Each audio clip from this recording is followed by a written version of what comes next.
Siapa yang tidak bahagia bila menerima kado? Pemikiran inilah yang mendasari para pemimpin negara untuk membawa kado ketika mereka melakukan kunjungan diplomasi ke negara-negara sahabat. Salah satu bentuk kado yang paling umum diberikan adalah hewan. Taktik menggunakan hewan sebagai diplomat dalam agenda politik antar negara dikenal dengan sebutan diplomasi hewan. Mengapa hewan? Hewan selain menjadi kado yang indah juga dapat menjadi sebuah simbol yang menyampaikan pesan tersendiri.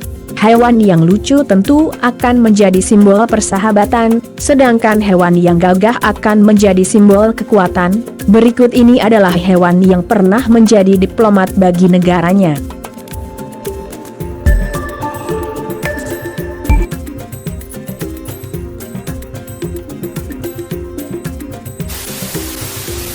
Sepak terjang hewan imut satu ini sebagai diplomat bagi Cina mungkin sudah tidak lagi diragukan. Tradisi berbagi panda ini dimulai antara tahun 1950 hingga tahun 1960-an. Namun, sejatinya taktik politik ini juga pernah digunakan oleh Kaisar Wu Zetian dengan menghadiahkan sepasang panda pada Kaisar Jepang. Awalnya, panda dihadiahkan oleh pemerintah Cina secara cuma-cuma. Namun, sejak 1982, karena populasi panda yang makin menurun maka diputuskan bahwa hadiah panda diberikan dengan sistem sewa.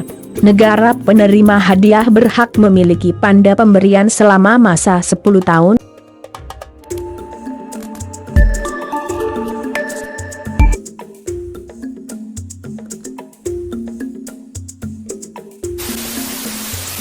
Siapa yang tidak akan tertarik untuk memeluk koala?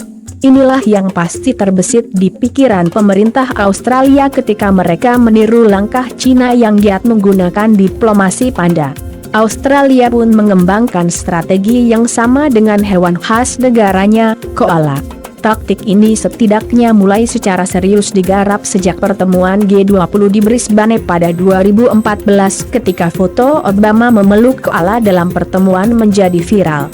Menteri Luar Negeri Australia saat itu berharap bentuk diplomasi ini akan menunjukkan Australia sebagai negara demokrasi yang bebas, terbuka, dan toleran.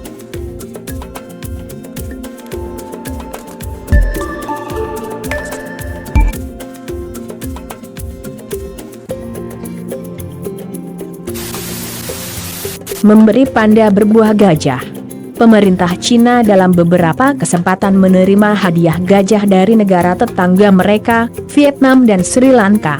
Ho Chi Minh, pimpinan Vietnam saat itu, menghadiahkan gajah 2 kali pada Mao Zedong di tahun 1953 dan 1960.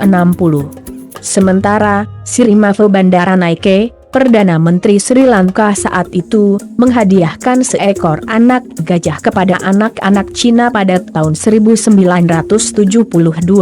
Sepasang gajah kemudian menyusul pula pada tahun 1979.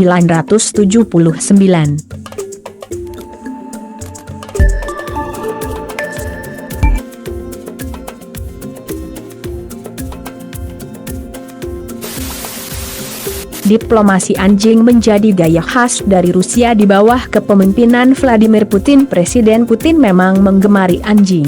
Ia pun sering mendapat hadiah anjing berbagai jenis dari para pemimpin dunia.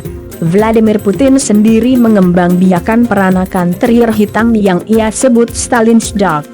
Peranakan ini merupakan anjing-anjing khusus yang dilatih untuk menjadi penjaga penjara. Hugo Chavez, Presiden Venezuela pada saat itu, pernah menerima anak anjing hasil peranakan ini pada 2012.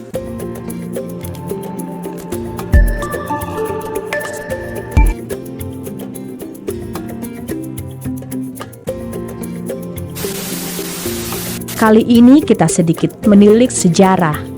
Rupanya pada zaman dahulu jerapah menjadi hadiah khas dari bangsa Mesir pada sekutu-sekutunya.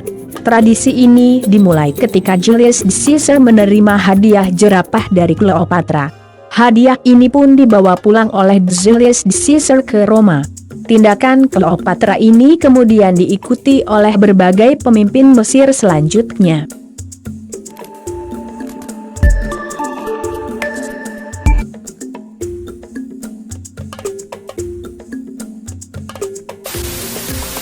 Turkmenistan memiliki peranakan kuda yang dikenal dengan nama Ahalteki. Kuda ini pun seringkali dimanfaatkan dalam hubungan diplomatik dengan Cina. Cukup sering pula taktik ini digunakan oleh Turkmenistan. Mulai dari Jiang Zemin yang menerima kuda pada 2000, Hu Jintao pada 2006, hingga Xi Jinping pada 2014.